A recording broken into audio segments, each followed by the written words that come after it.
Welcome students. In previous classes, we have discussed about stack and queue data structure. We have also implemented stack and queue using array, which is a static data structure. Static means जिसका size run time में, that is during program execution, increase या decrease नहीं कर सकते हैं. In today's lesson, we are going to learn a new data structure called linked list, which is a dynamic data structure. We will also discuss about difference between linked list and array in follow-up classes.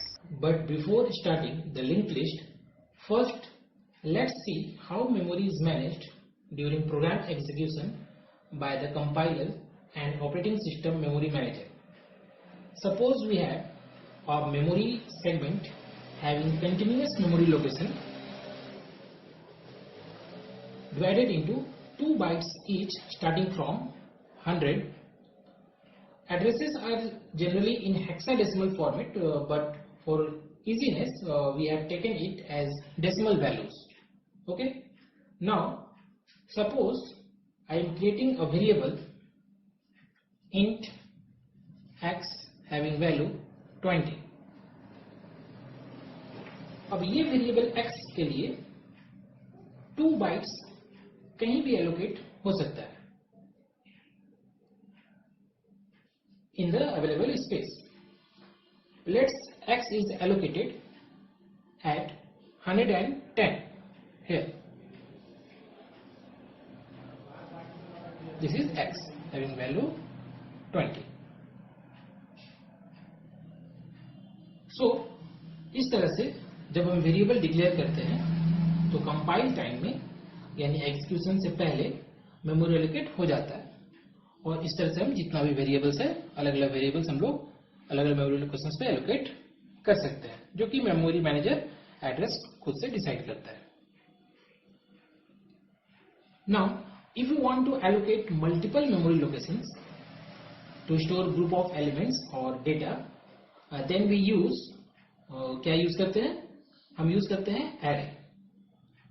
Let's we declare an array A to store 5 elements as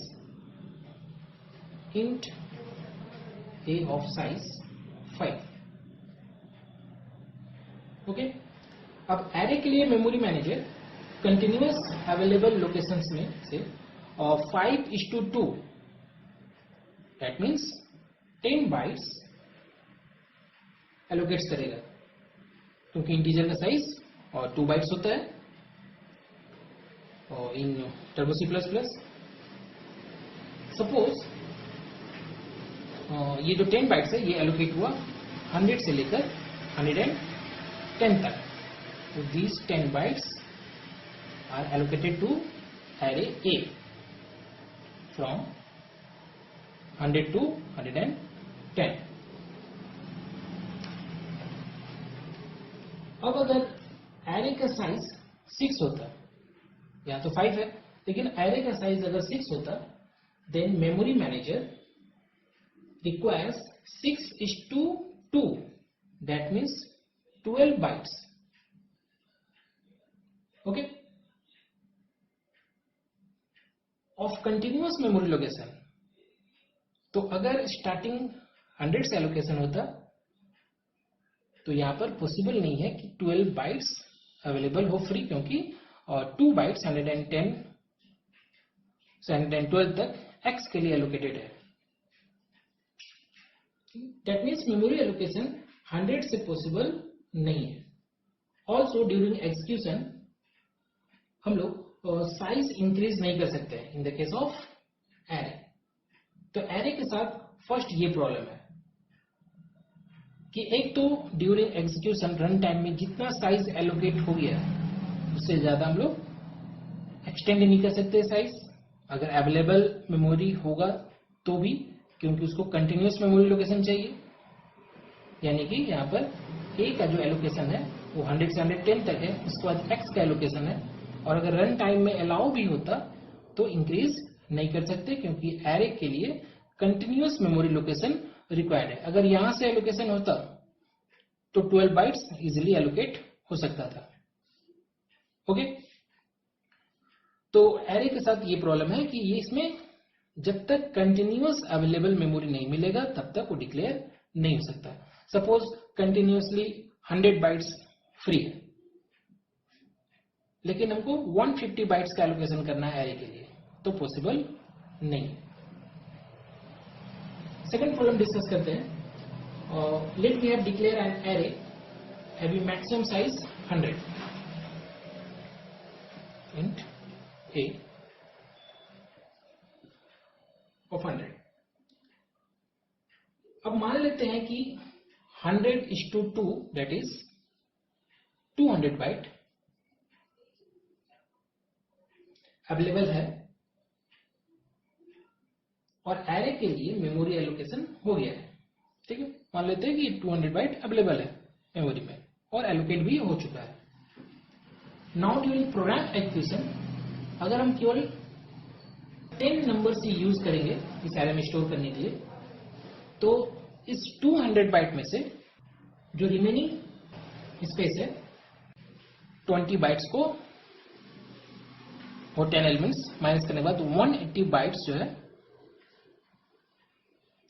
waste हो जाएगा।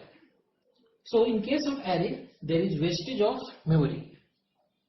ठीक है, क्योंकि केवल 10 numbers हम लोगों ने store किया है, तो 10:2 20 बाइट्स, तो 20 बाइट्स ही यूज हो रहा है उस 200 बाइट में से, तो 180 बाइट जो है ये मेरा वेस्ट हो जा रहा है।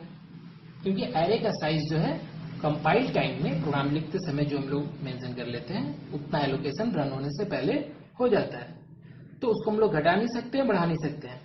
और अगर साइज में से कम साइज यूज करेंगे तो बाकी जो है मेमोरी एलोकेशन वो वेस्ट हो जाएगा। So in case of array there is a wastage of memory in the case in which we do not know the exact required size for the array। अब देखते हैं linked list में क्या होता है। Linked list is also a group of elements। Suppose we want to store 3 integer elements using linked list concept, or let's say 20, 10 and 50। तो ये 3 elements जो है ये हम लोग और लिंक लिस्ट कंसेप्ट से स्टोर करना चाहते हैं। लिंक लिस्ट में एलोकेशन रैंडमली कहीं भी हो सकता है, यानी जो 3 एलिमेंट अगर हम स्टोर करना चाहते हैं तो रैंडमली किसी भी लोकेशन में ये एलोकेट हो जाएगा। ओके, सपोज एलिमेंट 20 जो है एलोकेट हुआ है एड्रेस 104 पर, तो यहाँ एड्रेस 104 है, तो यहाँ पर एलोकेट हुआ है एलिमेंट 20। ओके, जो एलिमेंट 10 है वो एलोकेट हुआ है एड्रेस 120 पर, सेकंड एलिमेंट जो एलिमेंट 10 है वो हुआ है एड्रेस 120 पर, और जो थर्ड एलिमेंट है दैट इज 50 वो स्टोर हुआ है एड्रेस 112 पर, तो ये थर्ड एलिमेंट स्टोर हुआ 112 पर। ठीक है, तो फर्स्ट एलिमेंट स्टोर हुआ 20, सेकंड एलिमेंट 10 और थर्ड एलिमेंट हुआ 50। अब अगर ये इंडिविजुअल वेरिएबल्स रहता है तो 3 डिफरेंट वैल्यूज हो गया और ये 3 अलग अलग एड्रेसेस पर है। लेकिन in the case of link list हमको केवल फर्स्ट एलिमेंट का एड्रेस ही पता होता है। ओके, तो अभी ये सारा एलिमेंट डिस्कनेक्टेड है। Thus in linked list to link or connect these elements which each element a pointer is also stored with each element to keep track of next element। इसका मतलब है कि हर एक एलिमेंट या डेटा के साथ हमें एक और पॉइंटर भी यूज करना होगा जो कि दूसरे जो नेक्स्ट एलिमेंट है उसका एड्रेस को स्टोर करेगा। पॉइंटर कंसेप्ट हमने ऑलरेडी कंप्लीट कर चुका है फर्स्ट सेमेस्टर में इन सी लैंग्वेज। तो सी प्लस प्लस में भी सेम कंसेप्ट है पॉइंटर का, बस वो पॉइंटर को डिक्लेरेशन करने के लिए, डायनामिकली इनिशियलाइजेशन करने के लिए और डी इनिशियलाइज करने के लिए थोड़ा मेथड्स थोड़ा सा डिफरेंट है जो मैं आगे बता दूंगा। And this combination of data and link, हर एक एलिमेंट के साथ एक पॉइंटर भी होगा जो कि एड्रेस पार्ट या लिंक पार्ट होगा, उसमें नेक्स्ट एलिमेंट का एड्रेस स्टोर होगा। 20 जो एलिमेंट है, ठीक है, इसके साथ जो लिंक पार्ट होगा उसमें 10 जो नेक्स्ट एलिमेंट है 10 इसका एड्रेस रहेगा। और 10 का जो लिंक पार्ट है उसमें 50 जो एलिमेंट है उसका एड्रेस स्टोर होगा, और 50 जो है उसका एड्रेस पार्ट में कोई भी एड्रेस नहीं होगा, वो नल वैल्यू होगा। ठीक है, तो इस तरह से जब एक एलिमेंट का साथ हम लोग एड्रेस अटैच कर देंगे नेक्स्ट एलिमेंट का, तो ये सारा एलिमेंट्स आपस में लिंक हो जाएगा और ये बन जाएगा link list. And this combination of data and link, that is address part, is called node. ठीक है, इज कॉल्ड नोड। ओके, तो यहां पर एग्जाम्पल में जो फर्स्ट एलिमेंट है 20, ये हो गया इसका डेटा पार्ट, और इसका एड्रेस पार्ट, लिंक पार्ट हो गया मेरा ये, और ये जो कॉम्बिनेशन बना ये हो गया मेरा नोड, ये मेरा हो गया फर्स्ट नोड। ओके, तो लिंक लिस्ट में हम लोग और कंसेप्ट पढ़ेंगे कि जो फर्स्ट नोड है वो स्टोर होता है हेड नोड, हेड पॉइंटर में। तो इसका जो एड्रेस है, सपोज ये 104 था, तो ये जो हेड है, जो फर्स्ट नोड है, इसको हेड या फर्स्ट भी हम लोग बोल सकते हैं या स्टार्ट भी बोल सकते हैं, तो ये पॉइंट करेगा फर्स्ट नोड को, यानी हेड नोड और फर्स्ट नोड इक्विवेलेंट हुआ। ठीक है, अब ये जो नेक्स्ट नोड है हम लोग का 10, ये हो गया इसका डेटा पार्ट, और इसका लिंक पार्ट में इसका जो एड्रेस है 120, तो ये जो एड्रेस है ये कहां स्टोर होगा, इसका लिंक पार्ट में 120। Then we can say that node 2 points to node 1 points to node 2। तो सेकेंड नोड का जो एड्रेस है फर्स्ट नोड का एड्रेस है लिंक पार्ट में स्टोर होगा, तो हम लोग बोलेंगे ये दोनों नोड अब आपस में लिंक हो गया है। ओके, सिमिलरली जब थर्ड नोड हम लोग क्रिएट करेंगे, तो ये उसका डेटा पार्ट हो गया 50, इसका एड्रेस 112, तो ये जो 112 है ये स्टोर होगा यहां पर, तो बोलेंगे नोड 2 पॉइंट्स टू नोड 3, और ये दोनों नोड भी लिंक हो गया। जो लास्ट नोड है 50, इसका एड्रेस पार्ट में किसी का भी एड्रेस नहीं रहेगा, क्योंकि इसके बाद और कोई नोड नहीं है, तो यहां पर स्टोर रहेगा नल। ठीक है, तो ये एक डायग्राम बन गया हम लोग को लिंक लिस्ट का। तो इस फिगर में हम लोग देख रहे हैं कि हर एक एलिमेंट के साथ एड्रेस पार्ट में नेक्स्ट एलिमेंट या नोड का एड्रेस स्टोर है। तो फर्स्ट नोड का एड्रेस हेड पॉइंटर में स्टोर होता है, और लास्ट नोड का एड्रेस पार्ट में नल वैल्यू स्टोर होता है। ओके, अब देखते हैं लिंक लिस्ट वर्क कैसे करता है। तो लिंक लिस्ट में जनरली हमें हेड यानी कि फर्स्ट नोड का एड्रेस पता होता है, तो इसका एड्रेस पता होता है। ठीक है, तो अगर फर्स्ट नोड का एड्रेस पता है तो हमें उसके लिंक पार्ट से सेकेंड नोड का, फर्स्ट नोड यानी कि ये हेड यानी कि फर्स्ट नोड, तो इसे में सेकेंड नोड का एड्रेस मिल जाएगा। ठीक है, यानी कि हम सेकेंड नोड को अब एक्सेस कर सकते हैं, सेकेंड नोड को एड्रेस एक्सेस कर सकते हैं। सिमिलरली सेकेंड नोड को जब एक्सेस कर रहे हैं तो उसका एड्रेस पार्ट से हमको एड्रेस मिल जाएगा जो कि थर्ड नोड का एड्रेस होगा, तो उससे हम लोग थर्ड नोड को भी एक्सेस कर सकते हैं।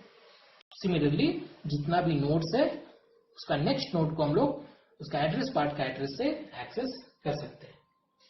ओके, अब अगर इस लिस्ट में रन टाइम में और एलिमेंट्स को इंसर्ट करना है, तो बस न्यू एलिमेंट्स जो डिक्लेयर कर रहे हैं उस न्यू एलिमेंट का एड्रेस को लास्ट नोड का एड्रेस पार्ट में स्टोर कर देना है। ओके, मान लीजिए कि अनदर एलिमेंट जो है हम लोग स्टोर कर रहे हैं जो कि स्टोर हुआ है एट 128, सपोज 40।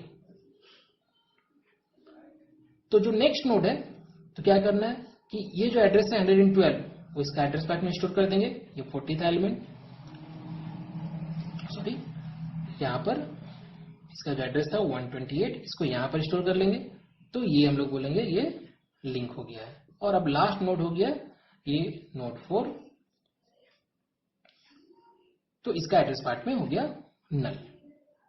तो जब भी एक नया नोड को इंसर्ट करना होगा तो उस नोड का एड्रेस जो प्रीवियस लास्ट नोड था उसका एड्रेस पार्ट में स्टोर कर देना होगा।